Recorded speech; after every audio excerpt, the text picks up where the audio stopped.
अस्सलाम वालेकुम। तालिब नकवी एडवोकेट अपने सदाए महरूमीन चैनल के साथ हाजिर है। नाज़रीन, आज कौमी सियासत पे शायद बराह रास्त बात ना हो, क्योंकि आज मेरे पास बहुत ज़्यादा अपडेट्स हैं, ख़बरें हैं और इतलात हैं और पेंशनर्स के जज्बात हैं।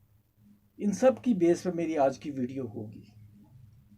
अगर आपने सब्सक्राइब नहीं किया तो सब्सक्राइब करके बेल आइकन को क्लिक कर दें। और जैसा कि मैंने लास्ट वीडियो में कहा था कि अगर सुर्ख रंग का सब्सक्राइब बटन नज़र आ रहा है तो उसे जब आप प्रेस कर देंगे और उसकी सुर्खी ख़त्म हो जाएगी, इसका मतलब आपने सब्सक्राइब कर दिया है।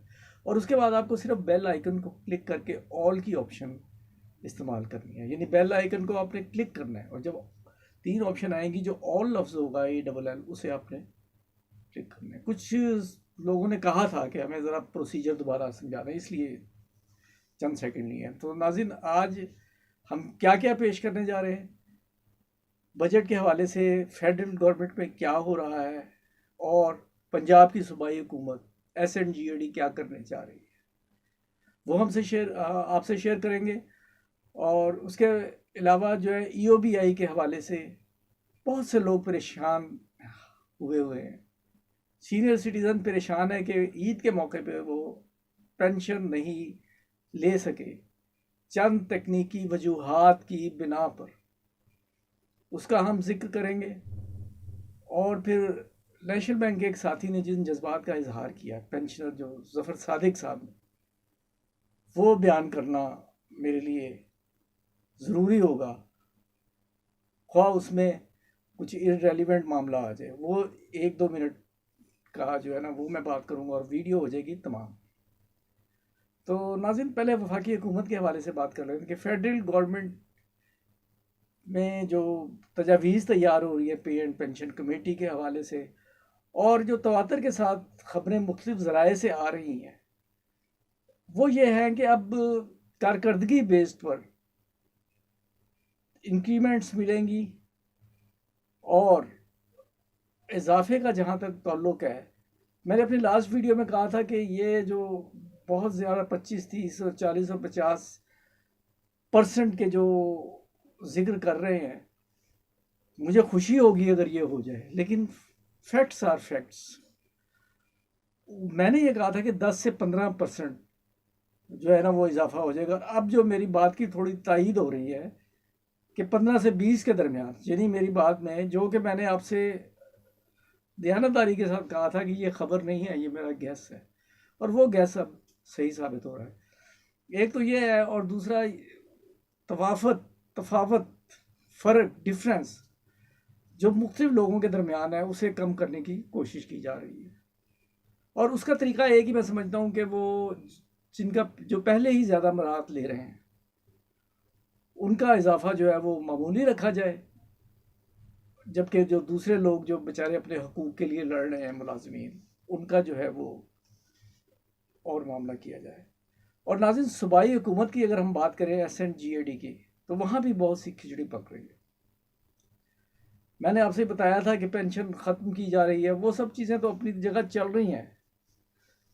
ख़त्म है सच, अभी वो जो शाहिद मसूद साहब वाली ख़बर थी, उसमें तो कोई अभी मुमकिन अमल ही नहीं है कि ऐसा हो। लेकिन क्या होने जा रहा है, होने ये जा रहा है कि अब जो कारकर्दगी देखी जाएगी, 10 साल और 20 साल की सर्विस वालों की कारकर्दगी देखी जाएगी, और रिपोर्ट्स की बुनियाद पर अगर उनकी कारकर्दगी अच्छी होगी तो उन्हें इंक्रीमेंट भी मिलेगी, और अगर उनका कोई डिसिप्लिनरी एक्शन उनके ख़िलाफ़ है तो फिर उन्हें रिटायर भी किया जाएगा। ये इस मामले में ये SNGAD जो है ना, ये वर्क कर रहा है, लेकिन अभी उसमें ज़ाहिर है कि मराहल होंगे, बजट तक कुछ शक्ल नज़र आ जाएगी, वो हम आपको बताएंगे। लेकिन इसमें अगर कारकर्दगी को सही करने के लिए कुछ इक़दाम किए जाएँ तो मेरा ख्याल है कि वो नामुनासिब नहीं है, क्योंकि CSS ऑफिसर्स के लिए भी कमोबेश यही ऐलान किया जा रहा है। ये जो क़वानीन बन रहे हैं नए, ये अगर इन पर अमल दरामद हो तो कारकर्दगी भी बेहतर होगी। लेकिन इसके बावजूद ये मैं ज़रूर कहूँगा कि हुकूमत वक्त तो मुलाजमीन का ख्याल रखना चाहिए। और ख़ास तौर पर जो नॉन सीएसएस लोग हैं या प्रोविंशियल में जो आए हुए हैं और अपनी खिदमत अंजाम दे रहे हैं। खैर ये बात हो गई पंजाब और वफाकी हुकूमत की, बात हो गई ख़त्म। अब जो अगला मौजू है हमारा वो ये है नाज़रीन के, एक अलमिया है कि हमारे यहाँ मामलात को उस वक्त डील किया जाता है कि जब वो काम जो है ना वो आखिर तक पहुंच जाता है। मिसाल के तौर पे मैं बात करूंगा, ये जो कार्ड्स बैंक अल-फला देता है और वो रिन्यू कर देता है और वो घर पहुंच जाता है, लेकिन इसमें ये सोचते हुए कि आम लोगों से हट के ये सीनियर सिटीजन का मामला है और जिनका बसर औकात ही पेंशन पे है, तो मामलात को पहले टैकल करना चाहिए। अब मसला ये आ रहा है कि जिनके अचानक उन्हें पता चला कि जी इनका जो है ना वो एटीएम कार्ड एक्सपायर हो गया है, तो उसके बाद फिर ये हुआ कि अब वो इंतज़ार कर रहे हैं, बहुत से लोग इंतज़ार कर रहे हैं कि हमारा अगला कार्ड कब आएगा। और जब उनका उनका अगला कार्ड आएगा तो ईद गुजर चुकी होगी। होना तो ये चाहिए कि अगर ऐसा कोई इवेंट हो, ईओबीआई की तरफ से भी डायरेक्शन जानी चाहिए बैंक को कि भी अगर किसी का कार्ड एक्सपायर होने के करीब है तो वेल बिफोर टाइम उन्हें बताया जाए, ताकि किसी भी माह की पेंशन उनसे मुतासिर ना हो। और नाज़रीन, पीटीसीएल के पेंशनर्स का भी कमोबेश यही मामला है। हो ये रहा है कि अब गवर्नमेंट जो है वो पेंशन पोस्ट ऑफिस से ख़त्म कर रही है, लेकिन दिलचस्पी की बात यह है कि जो सब पोस्ट ऑफिस में जो लोग ले रहे हैं पेंशन, उन्होंने बताया कि जी हमें अभी किसी किस्म की इत्तला नहीं दी गई कि आपको अब बैंक से, और ना ही हमें कोई परफॉर्मा दिया गया। तो ये मामलात जब उस वक्त हल होना शुरू होते हैं कि जब एक डेड डेट आ जाती है, उसके बाद फिर परेशानियां जो है ना वो उठानी पड़ती है। तो इसलिए ना जो पेंशनर्स के रहनुमा हैं उन्होंने भी ये कहा है कि जल्द अज जल्द पेंशनर्स हजरात, और इसमें पीटीसीएल की तखसीस नहीं है, तमाम पेंशनर्स जो पोस्ट ऑफिस से ले रहे थे और अब उनका वो है, ये फॉर्मेलिटी मुकम्मल करवा लें ताकि आइंदा जो है उन्हें प्रॉब्लम ना हो। और ईओबी में की बात मैं दोबारा करूंगा कि उसमें जो दूसरा मसला आ रहा है कि वो लाइफ सर्टिफिकेट वो वेरिफिकेशन मांगते हैं और उस वेरिफिकेशन में भी प्रोसेस लग जाता है। तो अगर किसी को तरीका नहीं आता कि वो अपना कार्ड जो है वो वेरीफाई करे,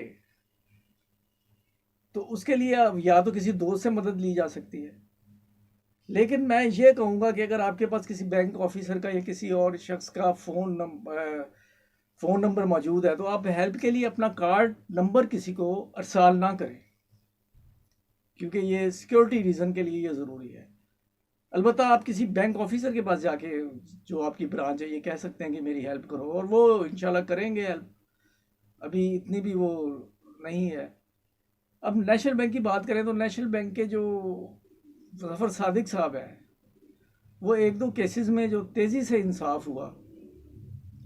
पहले तो जस्टिस फायज़ ईसा साहब के केस में उनका केस जो 40 माह बाद लगा था वो गुम हो गया, और उसके बाद डेट निकलना जो है वो पता नहीं मुमकिन है या नहीं जल्द।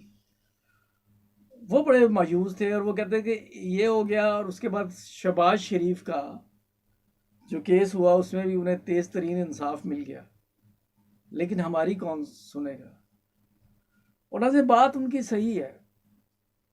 मैं तो इस हद तक हूँ कि अब ताकतवर को इंसाफ मिलता है, लेकिन मैं ये भी कहूँगा कि खुदारा ताकतवर लोग जो हैं उनमें भी डिस्क्रिमिनेशन नहीं होनी चाहिए कि आप एक ही फैमिली तक फोकस हो जाए।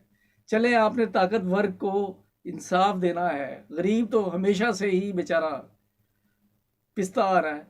अगर आपने ताकतवर को इंसाफ देना है तो आप बराबरी का सबूत करें, बराबरी का सबूत दें और सब ताकतवरों के साथ एक जैसा सलूक करें। हम ये कहते कहते तंग आ गए हैं कि कमज़ोरों को भी इंसाफ दें, क्योंकि अब हमें उम्मीद नहीं रही।